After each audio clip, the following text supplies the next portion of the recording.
நான் பொய்யெல்லாம் சொல்லல, நான் செஞ்சேன்னு நானே பெருமையா சொல்லிக்கல. இன்னைக்கு வந்து தயிர் வடை குழந்தைங்களுக்கும் பிடிக்கும், அதே சமயம் பெரியவங்களுக்கும் பிடிக்கும். அப்புறம் நான் யூஸ் பண்ணது வந்து இந்த உளுந்து, இந்த ஒரு 2 மந்த்ஸா நீங்க கொடுத்ததுக்கு அப்புறம் நான் இதான் யூஸ் பண்ணிட்டு இருக்கிறேன். இட்லி வந்து நல்லா சாஃப்டாவும் வருது, உளுந்து நல்லா ஒவ்வொரு ஆகுது. தயிருக்கு வந்து தேங்காய், முந்திரி, இஞ்சி, பச்சை மிளகா, இந்த பெருங்காயம் அண்ட் உப்பு, இது எல்லாத்தையும் மிக்ஸ் பண்ணி இந்த மாதிரி நைஸா நம்ம வந்து அரைச்சி வச்சுக்கிறது. அரைச்சிட்டு இது கூட வந்து கேர்டை கலந்து மிக்ஸ் பண்ணி வச்சுட்டு எண்ணெயில கடுகு போட்டுட்டு கருவேப்பிலையும் கொத்தமல்லியும் போட்டு தயிரில் எடுத்து போட்டுட்டோம்னா தயிர் ரெடி. அக்கா ஃப்ரை பண்ணிடலாமா? பண்ணிடலாம். கடலெண்ணெய் ஊற்றிக்கலாம். எண்ணெய் காஞ்சிருச்சு.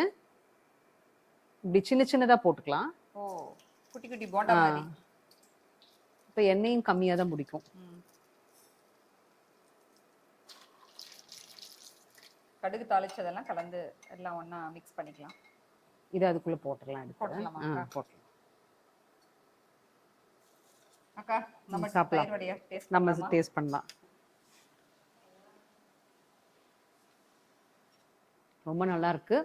நான் பொய்யெல்லாம் சொல்லல, நான் செஞ்சேன்னு நானே பெருமையா சொல்லிக்கல. ரொம்ப நல்லா இருக்கு. இந்த ஆயில் இப்ப எல்லாமே போட்டு முடிச்சு எடுத்து நல்லா ஃப்ரெஷ்ஷாவே அப்படியே இருக்குது, கலர் மாறாம. இதை எடுத்து நம்ம ரீயூஸ் பண்ணிக்கலாமா? கண்டிப்பா ரீயூஸ் பண்ணலாம்க்கா. இதுல 80% ஹோலி கண்டென்ட் இருக்கனால 4-5 தடவை டீப் ஃப்ரை பண்ணாலும் டிரான்ஸ்பர்ட்டா மாறாது. ஸோ இது டீப் ஃப்ரைக்கு பெஸ்ட் ஆயில்.